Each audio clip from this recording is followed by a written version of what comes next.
Bismillahirrahmanirrahim. Assalamualaikum warahmatullahi wabarakatuh.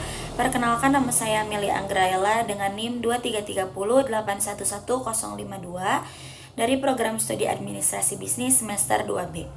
Video ini dibuat untuk memenuhi tugas ujian akhir semester mata kuliah Pendidikan Kewarganegaraan dengan dosen pengampu Ibu Eriska Ginalita Dwi Putri SH.MH. Di sini, saya akan menjelaskan materi yang berkaitan dengan tema politik dan strategi mencapai tujuan negara. Pentingnya memahami politik dan strategi mencapai tujuan negara akan memberikan gambaran terhadap apa itu politik, sistem politik, apa itu strategi politik, serta strategi untuk mencapai tujuan suatu negara. Dalam kehidupan berbangsa dan bernegara, politik menjadi salah satu hal kajian ilmu yang perlu kita pelajari, khususnya dalam mengambil suatu kebijakan, pemindahan kekuasaan, atau bagaimana cara untuk mempengaruhi orang lain agar dapat mencapai tujuannya. Sebelumnya, mari kita bahas dulu apa itu politik dan strategi. Kata politik secara etimologis berasal dari bahasa Yunani, yaitu politeia, yang akar katanya adalah polis, berarti kesatuan masyarakat yang berdiri sendiri, yaitu negara. Dan ada kata teia, berarti urusan. Dalam bahasa Indonesia, politik dalam arti politik mempunyai makna kepentingan umum warga negara suatu bangsa. Politik merupakan suatu rangkaian, asas, prinsip, keadaan, jalan, cara, dan alat yang digunakan untuk mencapai tujuan tertentu yang ingin kita kehendaki. Politik secara umum menyangkut proses penentuan tujuan negara dan cara melaksanakannya. Pelaksanaan tujuan itu memerlukan kebijakan-kebijakan umum atau yang bisa kita sebut dengan public policies yang menyangkut pengaturan, pembagian, atau alokasi sumber-sumber yang ada.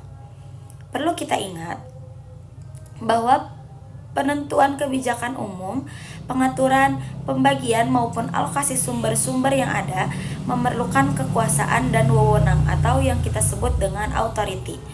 Kekuasaan dan wewenang inilah yang memainkan peran sangat penting dalam pembinaan kerjasama dan penyelesaian konflik yang mungkin muncul dalam proses pencapaian suatu tujuan. Dengan demikian, politik membicarakan hal-hal yang berkaitan dengan yang pertama itu ada negara. Negara merupakan suatu organisasi dalam suatu wilayah yang memiliki kekuasaan tertinggi yang ditaati oleh rakyatnya. Dapat juga dikatakan negara merupakan bentuk masyarakat atau sebuah organisasi politik yang paling utama dalam suatu wilayah yang berdaulat. Yang kedua, ada kekuasaan.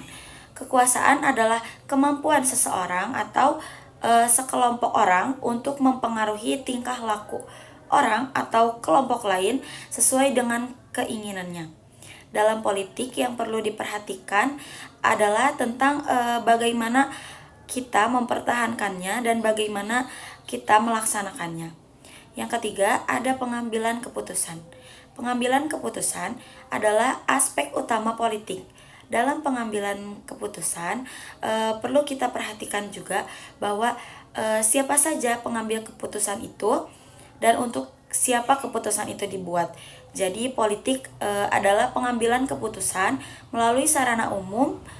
Keputusan yang diambil menyangkut sektor publik dari suatu negara. Yang keempat, ada kebijaksanaan umum atau kebijakan polisi merupakan suatu kumpulan keputusan yang diambil oleh seseorang atau kelompok politik dalam memilih tujuan dan cara mencapai tujuan itu.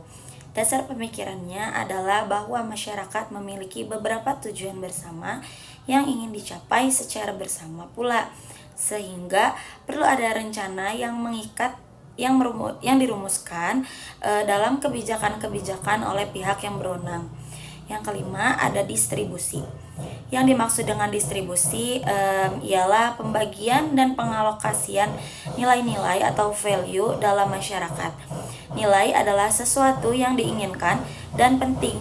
Ia harus dibagi secara adil politik membicarakan bagaimana pembagian dan pengalokasian nilai secara mengikat. Nah, setelah tadi dijelaskan mengenai pengertian politik, lalu ada juga pengertian strategi. Strategi berasal dari bahasa Yunani juga, yaitu strategia yang diartikan sebagai the art of the general atau seni seorang panglima. Panglima yang biasanya digunakan dalam peperangan Karl von Clausewitz pada tahun 1780 sampai 1831.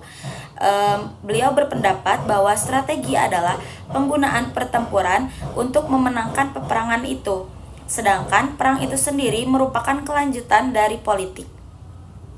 Pada abad modern sekarang, penggunaan kata strategi tidak lagi terbatas pada konsep atau seni perang panglima dalam peperangan, tetapi sudah digunakan secara luas, termasuk dalam ilmu ekonomi maupun ilmu lainnya. Dalam pengertian umum, strategi adalah cara untuk mendapatkan kemenangan atau pencapaian dari sebuah tujuan. Dengan demikian, strategi tidak hanya menjadi monopoli para jenderal atau bidang militer, tetapi telah meluas ke segala aspek kehidupan. Strategi pada dasarnya juga merupakan seni dan ilmu menggunakan dan mengembangkan kekuatan, yaitu ideologi, politik, ekonomi, sosial, budaya, dan hankam untuk mencapai tujuan yang telah ditetapkan sebelumnya. Selanjutnya, politik dan strategi nasional. Politik nasional diartikan sebagai kebijakan umum dan pengambilan kebijakan untuk mencapai suatu cita-cita dan tujuan nasional. Dengan demikian, definisi politik nasional adalah asas, haluan, usaha, serta kebijaksanaan negara tentang pembinaan, yaitu perencanaan, pengembangan, pemeliharaan, dan pengadilan, serta penggunaan kekuatan nasional untuk mencapai tujuan nasional. Strategi nasional disusun untuk pelaksanaan politik nasional, misalnya strategi jangka pendek, menengah, dan jangka panjang. Jadi, strategi adalah cara melaksanakan politik nasional dalam mencapai sasaran dan tujuan yang ditetapkan oleh politik nasional. Selanjutnya, ada dasar pemikiran penyusunan politik dan strategi nasional penyusunan politik. Penyusunan politik dan strategi nasional perlu memahami pokok-pokok pikiran yang terkandung dalam sistem manajemen nasional yang berlandaskan ideologi Pancasila, Undang-Undang Dasar 1945, wawasan Nusantara, dan ketahanan nasional. Landasan pemikiran dalam sistem manajemen sosial ini sangat penting sebagai kerangka atau acuan dalam penyusunan politik dan strategi nasional, karena di dalamnya terkandung dasar negara, cita-cita nasional, dan konsep strategis bangsa Indonesia.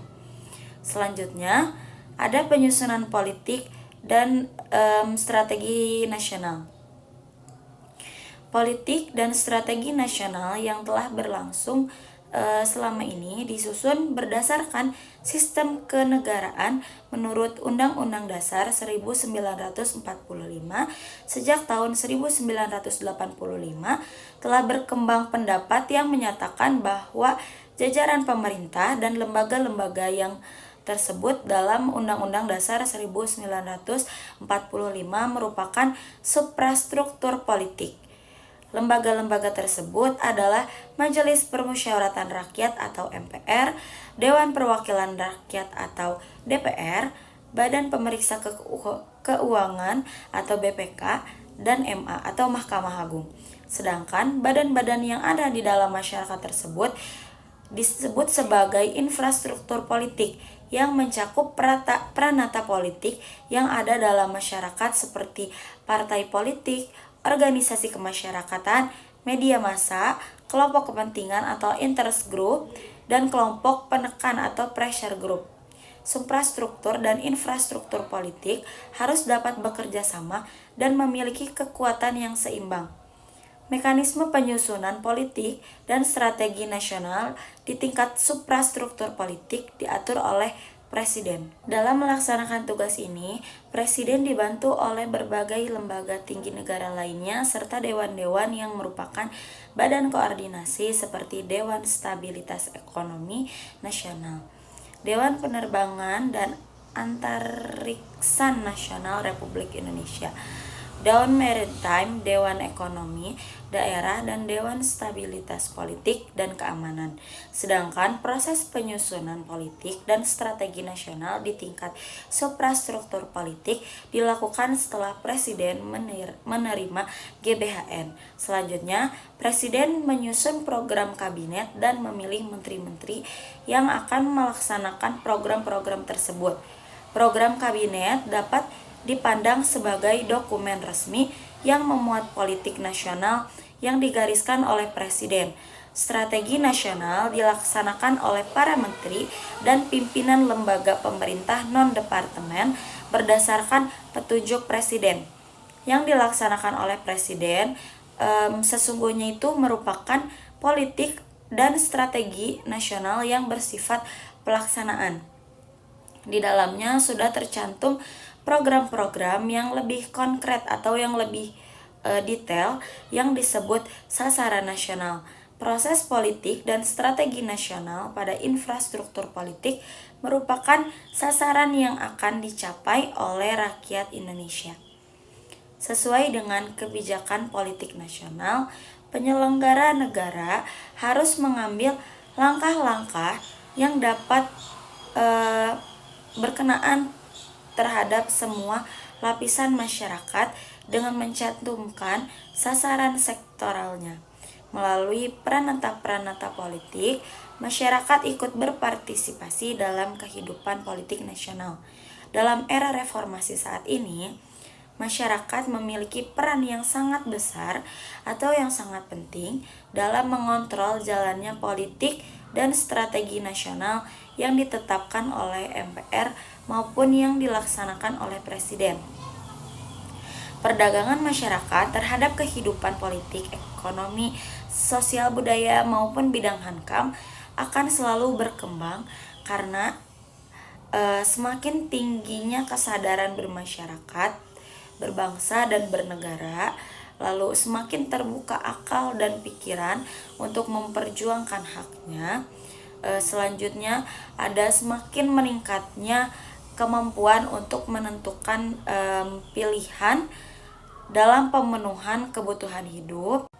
Yang keempat, semakin meningkatnya kemampuan untuk mengatasi persoalan seiring dengan semakin tingginya tingkat pendidikan yang ditunjang oleh kemajuan ilmu pengetahuan dan teknologi. Yang terakhir, ada semakin kritis dan terbukanya masyarakat terhadap ide yang baru. Tanpa politik dan strategi untuk mencapai sebuah negara, perubahan jangka panjang atau proyek-proyek besar sama sekali tidak dapat diwujudkan.